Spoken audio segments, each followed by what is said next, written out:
Hey guys, welcome into Eyes on the Prize. This is Jeff Eisenman. Jesse K is today's guest, founder of Viber Media. He hosts the Trendsetters podcast. He's only 19. Don't let that discourage you from listening. He is an incredibly impressive 19-year-old. And also, we taped this actually about 2 weeks ago, and he had just kind of gotten Makin Lemonade Fund off the ground, and it has gone into something, it has turned into something else. And I don't know what number he talks about it raising money. So Makin Lemonade Fund is meant to target Gen Z, helping raise funds for COVID relief right now, COVID-19 relief. Jesse's at the forefront of that, and that number continues to climb. So whatever that number is here in this podcast, it's only gotten higher since. Also, Jesse and I just talk about what it's like to be a 19-year-old entrepreneur in the sports world. He's also a college student in New Jersey right now at Stevens, doing his thing, trying to be social while also working with some incredibly high-level clients. He just had Mark Cuban on his podcast. Just an incredibly not just brilliant 19-year-old, not just a smart kid, but a great guy. And I'm trying to tell him, Jesse, you're blowing up right now, but don't stop being a nice guy. That's the one thing I'm trying to leave him with. This is Jesse K on Eyes on the Prize. Now with me, Jesse K. All right, founder of Viber Media and host of the Trendsetters podcast is what you said I could introduce you as, but you also basically said you're just a college kid who does other stuff. That is certainly it. I'm just a college kid, sophomore, just trying to do some other stuff. But thank you so much for having me on, Jeff. I'm pumped to have you on my show too, and it's been too long. So you by the way, you're saying sophomore, so people watching, you're I guess my first underage guest, correct? Yeah, wow, yeah, I'm 19, under 20. I only got 4 more months to become relevant before I turn 20. Then I can't pull the teenager card anymore. Well, I think even in, for those of you that might not know Jesse, you can even notice in the first 30 seconds that he is well beyond his years. And I'm saying that as an old 26 going on 27 right now. But you've been so interesting to me just in terms of your life, starting from an entrepreneurial level as a teenager. And I want to even start this with kind of the come up for where Jesse K started. I mean, where did all of your entrepreneurial success start from? Was it even before teenage years? Yeah, I think the crazy thing is something I love to talk about a lot is I got my inspiration to get into business from my dad. My dad's an entrepreneur. He sort of was the reason I wanted to get into it. Just seeing he runs his company and he was at all of our games and was able to do anything. And I was always just so motivated and inspired by him. But I was that weird kid growing up who, like, at 9 years old, when most kids were like playing with their games, I started flipping shoes on eBay, and everyone's like, "What is eBay and what are shoes?"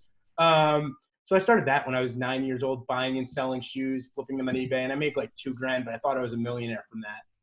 I think I was like still wearing Velcro at that age. I probably should have been. I'm insane. I do not recommend. Enjoy your childhood years.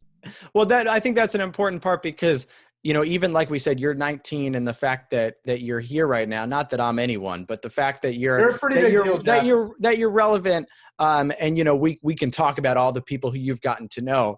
I think it's saying that you've had this head on your shoulders where even as you were starting to grow in your teenage years, you were able, I feel like, to find a balance of also being a kid.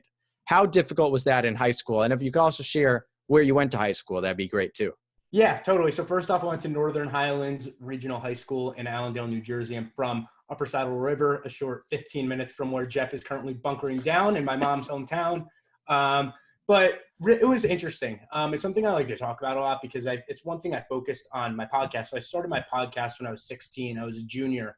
This is called the first podcast was called what? It was called 20 Under 20s, interviewing people in their 20s or below. And then I kind of ran out of people in their 20s or below. So I pivoted to Trendsetters, which is the new name of the podcast. But yeah, I mean, I realized all these kids were super interested in business, but nobody really knew how to execute on it. So that's why I started the podcast. But even prior to that, just my experience growing up, once again, I keep using the word, and it's not in a negative light. I'm using the word weird in a positive light almost. But I was that weird kid who was obsessed with business. I was good at sports, good at school. I didn't really feel like I fit in perfectly anywhere until I got into the business space and was able to balance that with my personal life as well. I thought you were going to say the weird word of growing up that you're 19 talking about back when you were growing up. That too. I mean, it's insane. I'm so paranoid that I need to get going on becoming successful and doing stuff quick. And people are like, you're 19. And I'm like, I don't know. I gotta get a move on. So you mentioned 20 under 20, 20 under 20s turning into trendsetters. Obviously you had to change the name before you turned 20 because that was not a sustainable name for as much as you were growing. But I mean, I know a little bit about the story, but you start this podcast and you start cold emailing like no teenager before you.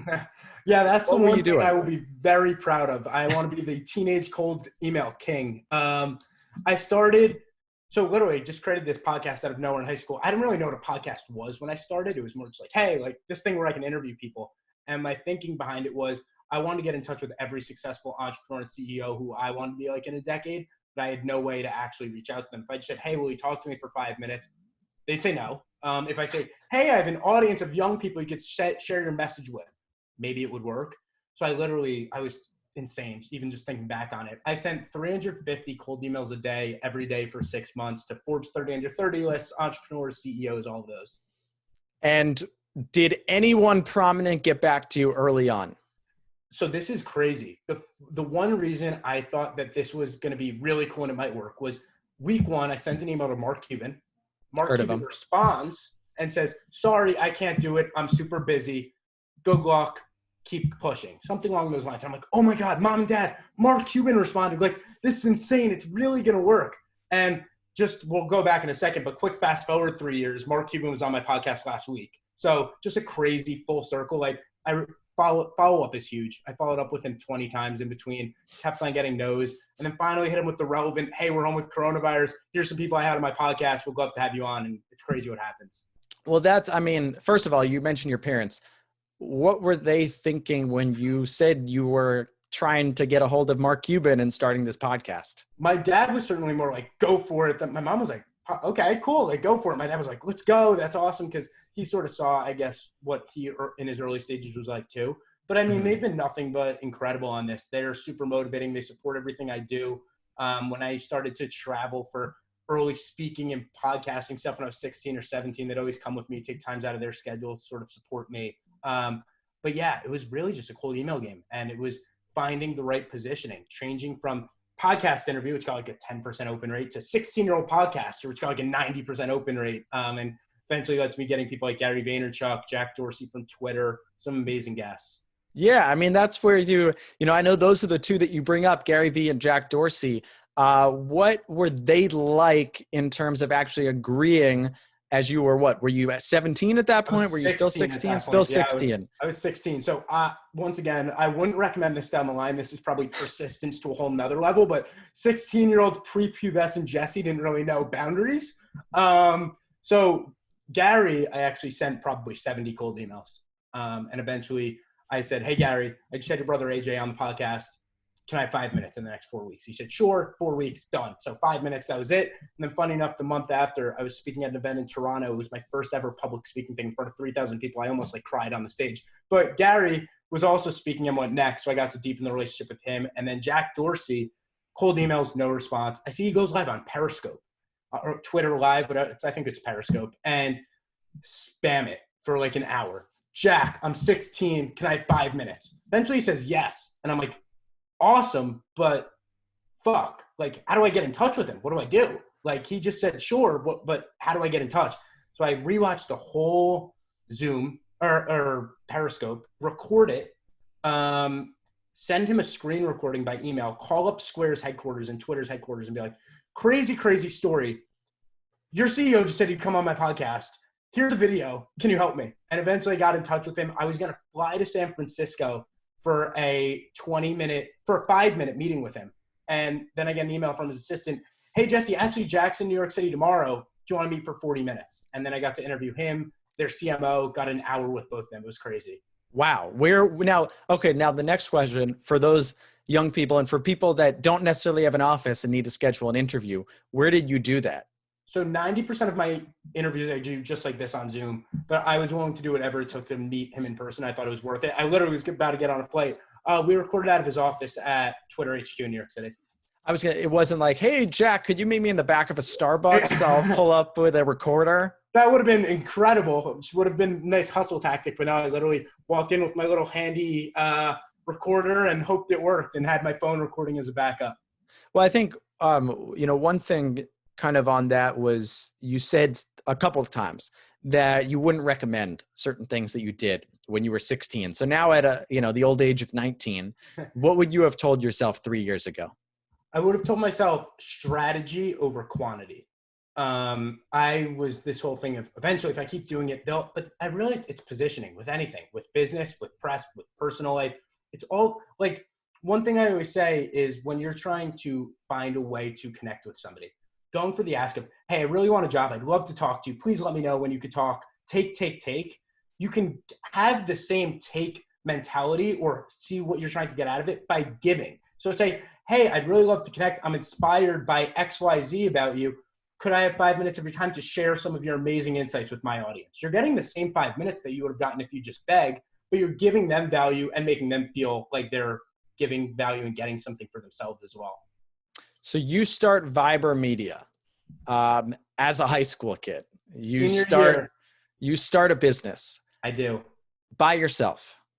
With a co-founder. Okay, that's important. Yes. So tell me take me through the decision to, instead of doing what other high school kids do, you spend time building this business.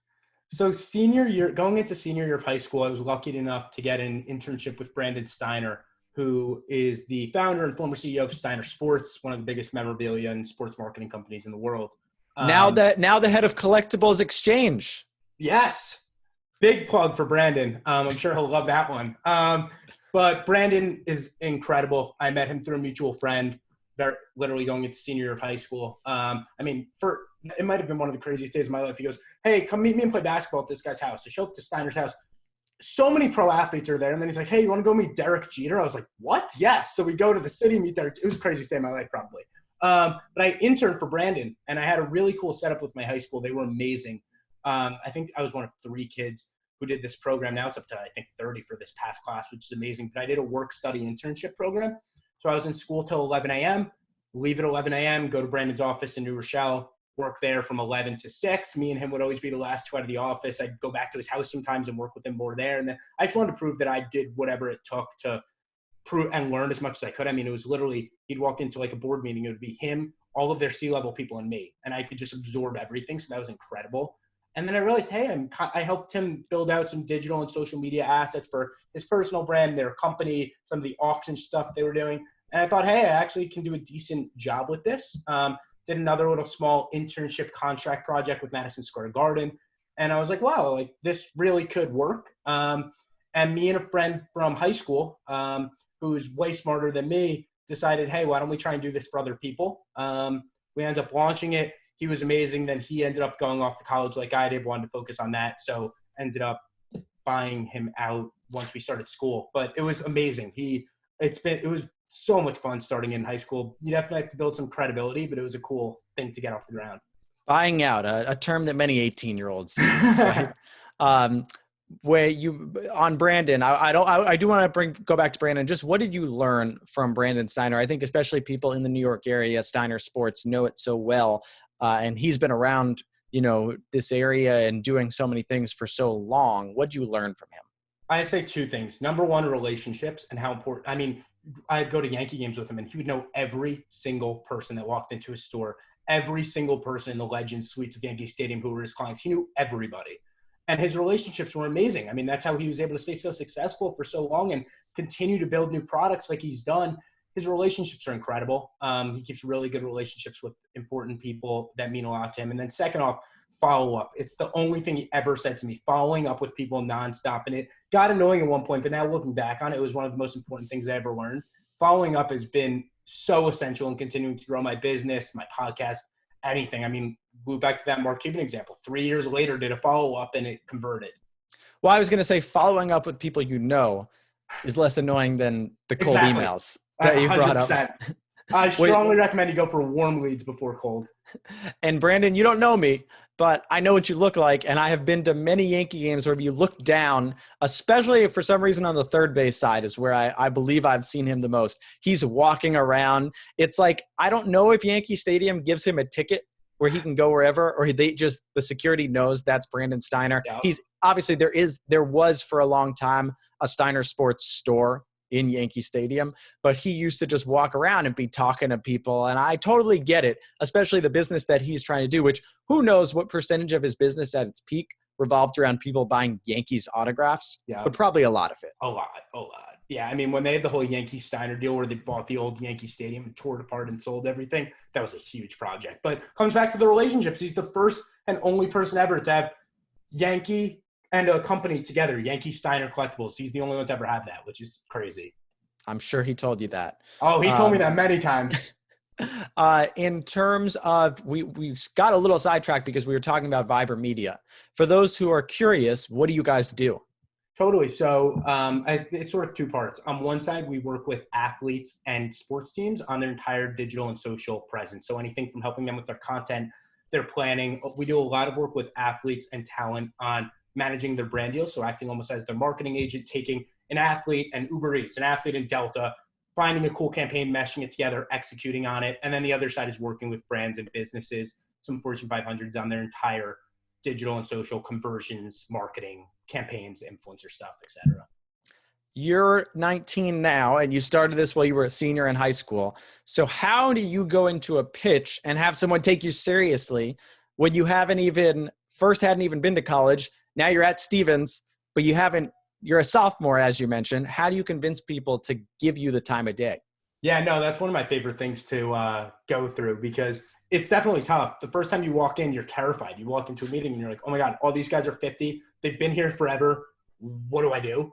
And I think it really comes down to two things. Number one, it's the most common thing ever, but stay in your lane. Don't start giving them advice on things you have no idea what you're talking about. You're there to provide value on a specific topic. Stick to it. And number two, case studies and testimonials and referrals. Nothing has been more valuable to me than saying, hey, look at this deck of an exact project just like yours we did.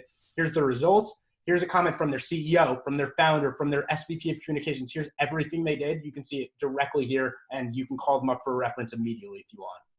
There's an important point you made in there, which is, stay in your lane, stick to what you know. I gave this, and maybe it's good advice, maybe it's bad advice, but I said to someone, a young leader of an organization recently, roughly 23, I said, don't try to overact like you know more than you know. I'm like, the reason that people are giving you the time of day and giving you these meetings is because they know how young you are, but they know how driven you are. They're not expecting you to handle yourself like the 50-year-olds that you mentioned. How do you feel you turn that into a strength for you?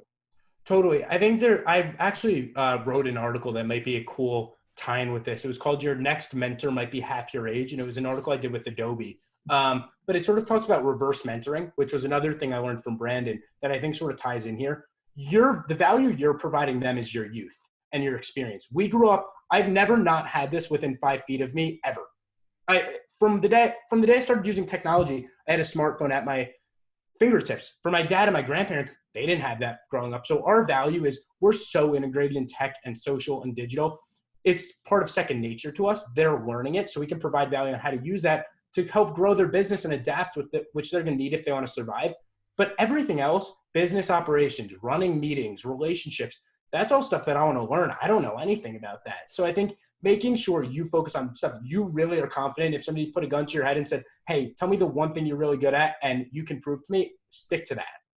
Is that something you went into right after you started your business, or is that something that you've learned along the way?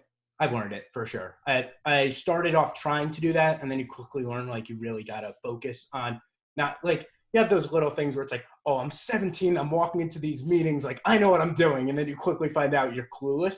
So you want to walk in with as little bit of an ego as you can and realize all these people here have been around the block for 30 years, and they really know what they're talking about and respect them. Have you ever felt that you've been in a meeting where someone just did not take you seriously? Dozens of times. And the great part is when they test you and they say, all right, go do this, more as a joke, say like, look, the kid couldn't do it. And you come back with 200% of what they were looking for. And then they respect you. That's the most gratifying thing for me. So 200%, that's important, because to me, that's going above and beyond probably as a client, what the pay grade is. So I feel like there's always, especially as a freelancer, there's always that sort of, you're wondering if you're doing the value that you're being asked to do, or if you're going above and beyond, but you don't want someone to take advantage of you. How do you navigate that sort of sphere? So I think as a kid, the only thing you can do is go above and beyond. Like, I don't need the money right now.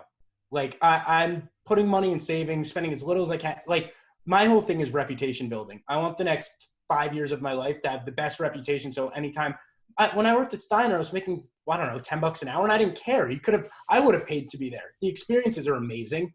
I think the most valuable thing you could do if you're my age is find your mentor, find somebody you want to be like, and do whatever it takes to learn as much as you can from them. Just literally stick to them, because the money will come when you become an expert on it and you have all these relationships. But I wouldn't overvalue yourself too much. But then also, once you've reached a point when people are willing to pay, and like that was a weird transition going from $10 an hour to these big monthly retainers.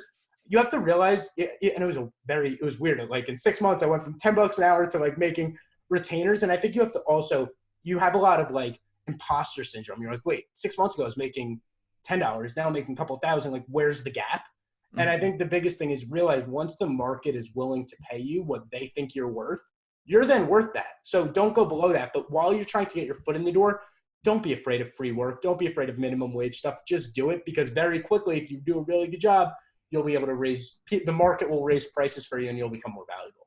Mm-hmm. That's a good business lesson right there. I know you're still in college learning, but you can, maybe you can give, we'll get to that. I don't know if I'd trust me, but I'm trying. Well, I want to get to college in a sec, but before that, in terms of Viber, from what you can share, I mean, who's the first big client, I think, that you felt legitimized you? Paul Rodriguez, no doubt, who, for anyone who doesn't know, he's a professional skater. He's one of 5 people ever to have more than 10 signature shoes with Nike. He's on his 11th with them now. It's literally him, Michael Jordan, Kobe, LeBron, and KD, and then Paul. So it's ridiculous. He's a legend in the skating industry.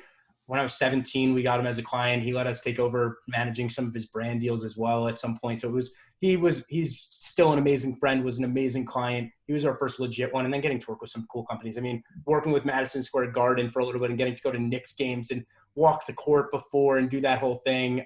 Michael Rubin's been a really good mentor of mine and friend and early client from Fanatics and the 76ers. So just getting sports and business are my 2 loves. So getting to sort of work with those people at the beginning I'm incredibly grateful for the experience. It's been amazing. What was the pitch like to Paul Rodriguez? It was actually interesting. I got connected with him through a mutual friend, Mikey Taylor, who's a pro skateboarder as well, who I had on my podcast randomly. The story behind this is so crazy because Paul started my career. And when I did the reverse engineering of how I met him, it's like, it just shows how weird chance is and random. I was on an Instagram Live with a random friend. This comment comes up from Mikey Taylor. I don't know who Mikey Taylor is, but I see he's verified. So I'm like, oh, he must be somewhat legit. So I go, Mikey, super big fan of you. I'm going to shoot you a DM when we get off here. We'd love to have you on my podcast. I don't know who he is. He could be a chef for all I know.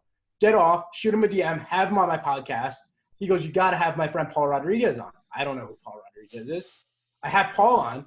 And he's like, also, what do you do? So I started explaining a little bit about my business. And he's like, would love to try it out and set it up. And that's how I got my first legit client, which is just such a weird game of chances. Why do you think Paul was so willing? Because I'm sure Paul gets pitched all the time. Why was he so willing to try out a 17-year-old kid?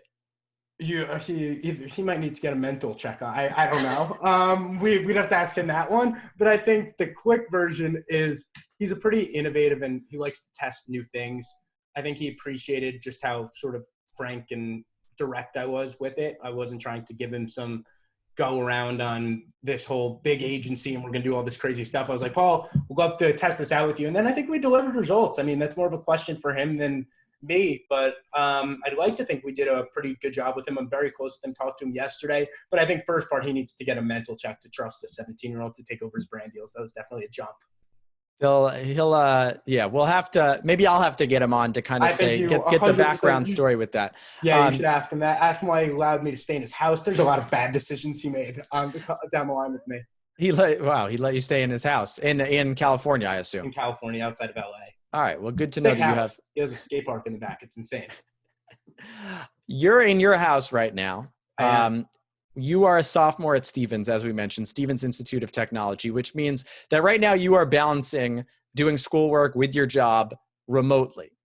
In terms of college, because it's something that when we met last year, I guess, so you were still in your freshman year. Yeah. unless it was this fall, but you were, I think you were finishing up your freshman year, and we were kind of talking. I think I said to you, did you ever consider not going to college? And it seemed like there was some hesitance, but you're there, you're working. What's it been like as a college student with an entrepreneurial company on the side? It's been crazy. I mean, just to begin with, at school, I ended up joining a fraternity, and balancing those three I have the greatest time management skills in the history of time management after that. But I would say the transition online has been fascinating. It's been very interesting to see how they try and balance everything. And on work side, it's been pretty straightforward. I mean, most of my stuff is remote anyway. But on the school side, it's been interesting. I scheduled my classes at the beginning of the semester to just have 2 days of classes anyway, Tuesdays and Thursdays. So those are sort of blocked off for school. And then from 12 to 2, I have no class. So I try and fill that, and then before and after. But really, it's just been a grind. I'm trying to use this time as most productive as I can. It's a unique time in history, and really just going with the flow and trying to be as efficient as I can during it. If you weren't quarantining, would you be in a dorm right now, or are you living at home? I live in an apartment in Hoboken. Okay. So this is definitely transition, going from my own place to back with my family, two brothers, sister, and parents. Definitely a transition back. At age 19, it's different than think about the 35-year-olds that are doing the same thing right now. Yeah, that one can't be fun.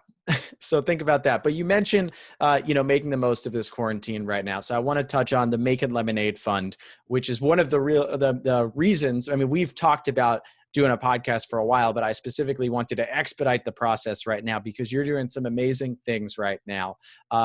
Making lemonade out of lemons, if I'm getting that right. Yeah, you got it. Trying to. What are you doing? Yeah, so a couple weeks ago, me and a friend, Alex Scheinman, who I think you know as well, who runs the Penn State Sports Business Conference, we were talking, and we were essentially like, Gen Z always gets this bad rap. Millennials get bad rap, but they don't really do anything. And we have all this time and connections and people we could reach out to. Why don't we try and do something positive during this time? So we threw together a quick team of probably 10 people, got on a couple calls, and realized, hey, we can create a GoFundMe, create an awesome digital and social campaign around it to raise money for the CDC Foundation Direct Relief Fund and Feeding America to try and help coronavirus relief. So really, we threw together this team really quick. A week ago, we launched our GoFundMe. We're now on, I guess, day 7. We've raised $15,000 and counting. We have over 250 students involved in the project and a bunch of kids that hop on a Zoom call every night at 9 o'clock to sort of do a recap. We're onboarding as many organizations as we can sort of by the day. I spent 4 hours before this just sitting with students trying to get them onboarded and their schools onboarded. But it's been incredible just to see the outpouring of support. Literally no media, no push out from anybody major, but we're reaching great, like a kid in our group said that he was scrolling through the donations and saw his professor, and his professor didn't hear it from him. So his professor saw it from somewhere else. Justin Fields, the Ohio State quarterback, put something out about it. So, I mean, it's hitting really, really big volume. And it's been an incredible journey. I'm so grateful to have the amazing team we do building it. Well, I like to say you're kind of, you're on like the parliament for Gen Z. I'd say you're in Congress for Gen Z. You're kind of one of the faces of Gen Z. Was this a situation where you were tapping into your network, or was it you and Alex even hitting up cold emails with people, like going back to square one as you do so many times? Yeah, so that was one of the most fun parts out of this. I think first off, it was diving into our personal networks, but second off, getting that little taste of cold emailing again. It gets like the juices flowing again and getting you excited. Like, I'm pumped to be able to do that. It amps me up. So no, it's been amazing. We're going right back to cold emailing. We're cold emailing companies to get involved. I cold emailed Jack Dorsey again to see if he could get involved. Like, it's not a cold email. It's not a cold email if you've known the guy at this point. It's a medium warm email. I don't know if he remembers my name, but I had talked to him before. But cold emailing news outlets, like just going back to that hustle. I remember when I launched my podcast, I cold called every assignment desk. And I was like, hey, I have a story. And I haven't done that in years. I just got to do it again and repitch everything all over again. So it's been a combo of us diving into our personal networks, our school networks, our cousins, our families, and then also cold emailing and pushing it out as well. So we talked about this before the podcast. It's something, I'm really interested in terms of this situation that you're going through right now, because you're seeing so many charitable opportunities pop up like you guys are doing. But there's also the level of so many people are unfortunately losing their jobs right now. The economy is not moving along. How do you navigate that sort of, we're trying to fundraise when you also realize how delicate of a time it is for so many people? Yeah, I think that's one of the key things. Obviously, this is a horrible time in the economy. 10% of the labor force is unemployed right now, probably higher when the new report comes out. So it's balancing that line of, we want your money if you have it, but no pressure if you can't, and here's how you can help. So it's been that angle of, if you can contribute, please contribute to help those families. If you can't, here's 10 things you can do. You can hop on our Zoom meetings and get involved there. Share it with your friends. Push it to college students. Share this with your local media. Send it to your friends. There's so many things you can do outside of just donating. I think people's ideas and thoughts, somebody came up with this idea for bingo boards for fraternities, and that's rates like $6,000. So ideas, I think, are way more helpful in some of these scenarios than just straight up money. So people can get involved however they want. I thought this was interesting. I don't know if you even remember. I mean, obviously you remember it, but your pinned tweet still is an interview that you did, I believe, in fall 2018 with Cheddar. Wow, and that's still my pinned tweet? Wow. It is still your pinned tweet. So one of the things that you mentioned there, and again, this is a year and a half roughly before the coronavirus pandemic. You mentioned Gen Z being kind of growing up in a post 9/11 kind of 2008 recession world and feeling like nothing is given to you, which I guarantee if you ask most middle-aged people in this country, they would say that Gen Z thinks that everything is given to them. Yep, entitled. Yep. I mean, now what we're going through right now, where do you feel Gen Z's mindset and role and everything like that lies? I think it is going to be another example to make Gen Z one of the more entrepreneurial generations. It's something I discussed with Mark Cuban in our interview last week. So many college kids, a whole wave of Gen Zers is about to enter the workforce or is in their first couple of years of the workforce. They were either in the strongest, fastest growing economy in history or about to join the workforce. And in 3 weeks, their job prospects, the entire economy's collapsed. So I think one thing that I've realized is this is going to be a chance where for entrepreneurial Gen Zers, here's your opportunity. Mark said there's going to be 5 to 10 companies in a decade you look back and say, wow, that was started in the 2020 pandemic. That happened during Corona. So I think it's definitely a challenge, but I think it's sort of in this DNA of our generation, 9/11, the recession, now Corona. Like, it's a consistent thing. And I think it will build grit very similar to how Gen X, I think that's what my dad is. Whatever my parents' generation Gen X, yeah, who went through a similar thing and who are very entrepreneurial generation in general, I think it will have the same sort of side effects. Well, don't you think, isn't that also why, like, the Gen Z generation is this sort of creator generation in terms of the YouTube and even the TikTok world right now, that we have quote unquote influencers because everyone's trying to carve out their small little sliver. Now, I do think that there's an aspect to, there's less reliability as a whole because everyone is basically taking their, and I'm saying this as a freelancer, they're taking their chances in terms of, I think I'm worth this individual value. Do you think that's what defines this generation? I do. I think it's two things. I think it's number one, this creator mentality, and number two, accessibility. We're the first generation, like I said, if you have a Wi-Fi connection and a computer, which I'm recording this off of, or one of these, you can make you can make as much money as you want. There's no barrier to entry. If you have it in your head, you use Google, you use YouTube, anything's possible, which is insane. It used to be where if you wanted to get press attention on something or focus on an issue or a company, you'd have to leverage your way to the New York Times or CBS or NBC to have them cover it, when likely you'd have to pay for an ad or have some secondary interest. Now, I mean, you look at all these social changes and everything people are doing. You post a tweet, you can go viral. The whole Parkland movement was, they posted a tweet, they started a social campaign. It's changed the way our country looks at things. You look at Charli D'Amelio. She posts on TikTok for the first time in July, hasn't even been a year. Literally just from dancing and having a personality. She now has 45 million followers on TikTok. She was in a Super Bowl ad. She's in TV shows. She's making tons of money, has huge influence, literally just because she knew how to use a phone. And on top of that right now, I mean, you're working with clients, all right? A lot of clients in the sports world, brands, people, during this shelter in place quarantine period where there are no live sports.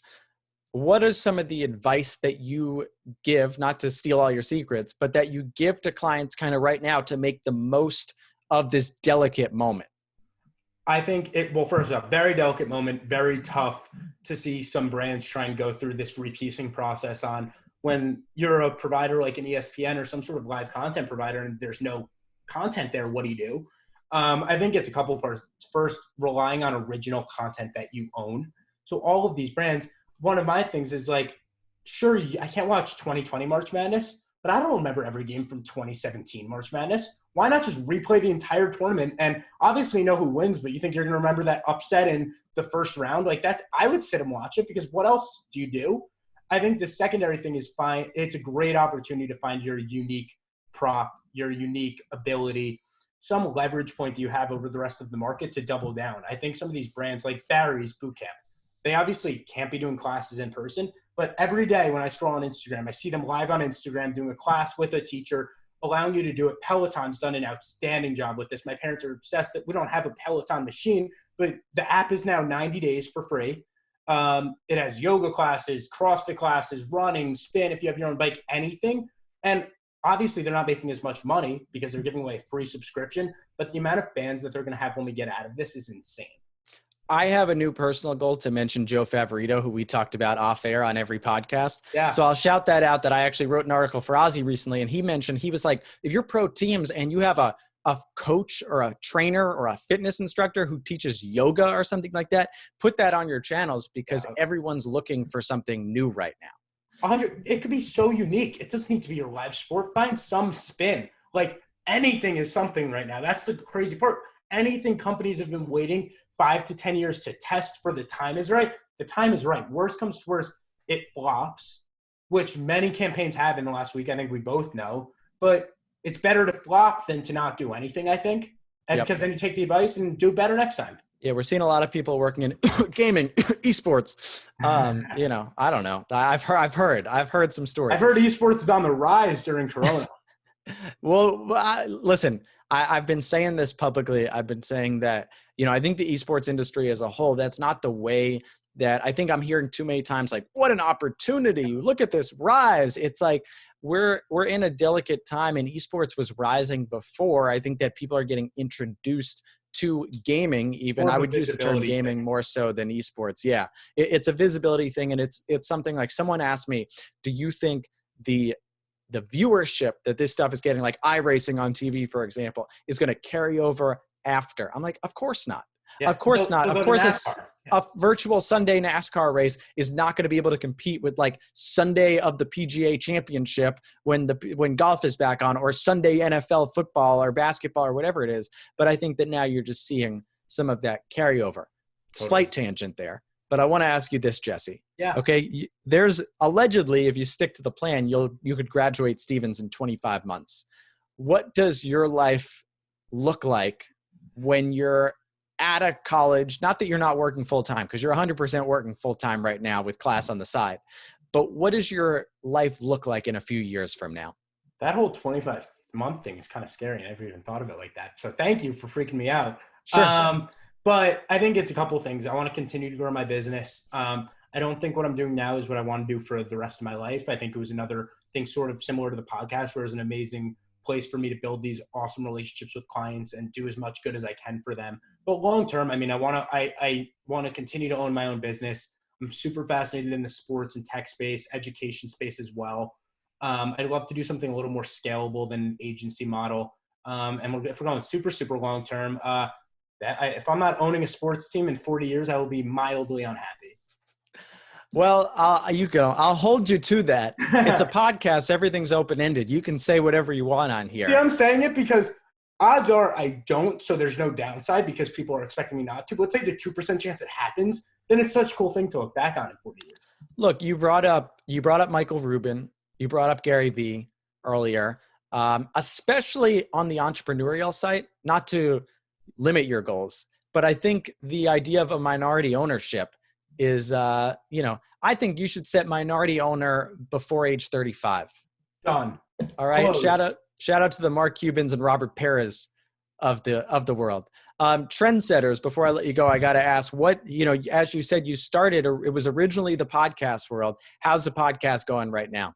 Podcast is better than ever. It's the one thing that sort of increased with stay-at-home orders, because what else do people have to do? So podcast listeners are up. And also it's been great because anyone I ask to come on the podcast, they don't have a great excuse anymore to not come on. Well, what are they doing? Like, yes, I will come on your podcast. So it's been great. I've gotten some incredible names. I'm excited to have you on over the next week or two. The last 3 or 4 episodes have been Erica Nardini, the CEO of Barstool, which was incredible. Mark Cuban, Candace Parker from the WNBA, 2-time MVP. So some incredible guests in there. None will beat Jeff Eisenman, but they're all close second, thirds, and fourths. You have just limited people are going to be so let down when they find out that after the string of guests, this schlub comes on. But like you said, Jesse, you can't, there's nothing, we're in quarantine. I have no excuse. Yeah, you have no excuse. It's also why you have no excuse. If you have any good lines for this, please let me know. I'm trying to figure out, how do you end phone calls now? You can't say I got to run. Where are you running to? I start, stay safe, stay healthy. As soon as you start kind of, doing one of those. Soft close. Or, of course, you could always say, I have to be on a podcast now, right? Because now that's where, but that's what I'm saying, that there's so many of these right now. That's where you have to go to. By the way, no, I'm kidding. I do want to see you guys. But in all seriousness, unless there's something else that you really want to discuss here, Jesse, I want to give you one last time to put on the table the Making Lemonade Fund. How can people donate? Where can they go? And again, what is the goal of this? So very easy. You can check us out on Instagram at Makin Lemonade Fund, MAKIN Lemonade Fund. You can check us out on bit.ly/lemonade fund. That directly links to our GoFundMe. So you can get involved in a variety of ways. Donating obviously always helps. Every dollar helps. We've raised $15,000 in a week. 100,000 is the goal. Won't stop till we get there. But even more importantly, getting involved. Like I said, we have meetings every night at 9:00. We have it's been so cool to see the progression. It started with like 5 of us. Now we have sub teams. So we have a sub team on Twitter, a sub team on TikTok, a sub team on press, sub team on everything, fraternities. So anything you can bring to the table, we'd love to get you involved. Share it with your family and friends. You can look up some articles that should be coming out over the next couple of days. But any way you can help. And then on a second note, Jeff, I just wanted to say, so proud of you for doing this. You're killing it on this. I so appreciate you having me on, and can't wait for you to be the top podcast on Trendsetters. You are way too nice with that. Those people in the Zoom, by the way, are those volunteers, or how are you handling that? Everyone's a volunteer, which is even crazier, that obviously nobody's getting paid. Nobody's using this for anything. They just Gen Z wants to help. They're getting involved. Hey, if you're not Gen Z or millennials too, we want your help too. Anyone that's willing to help out, give their time, thoughts, efforts. It's been crazy. We're getting calls from owners of jewelers down in Virginia that says, hey, we want to donate all of our proceeds for the next 2 weeks to your fund. It's been incredible to see that outpouring of support, and we're super grateful to keep it growing. That is awesome. I'll be sure to keep supporting you guys on social for sure. Again, that's Lemonade Fund. Lemonade Stand. You can say it. Online, bit.ly/lemonade fund, and then Instagram, Makin Lemonade Fund, Twitter, Makin Lemon Fund. Thank you for doing much better than me. Jesse K, founder of Viber Media, host of the Trendsetters podcast, but as he says, he's really just a college kid from New Jersey trying to make it big right now. Jesse, thank you so much. Appreciate it, Jeff. Stay safe. Thanks so much for tuning in. I hope Jesse didn't make anyone feel old, other than me, because I know he made me feel old. But Jesse K, awesome dude. Making Lemonade Fund. He dropped everything there at the end. I'll post everything on my social accounts as well. Remember to hit that up. You can also follow me at Jeff Eisenband, JEFFEISENBAND, for more eyes on the prize. If you want to sponsor this podcast, just send me a message. We can talk. We can, I have no idea how to negotiate, how to do deals on a podcast, but we could figure it out together. Anyway, Jeff Eisenband, Eyes on the Prize. Thanks so much.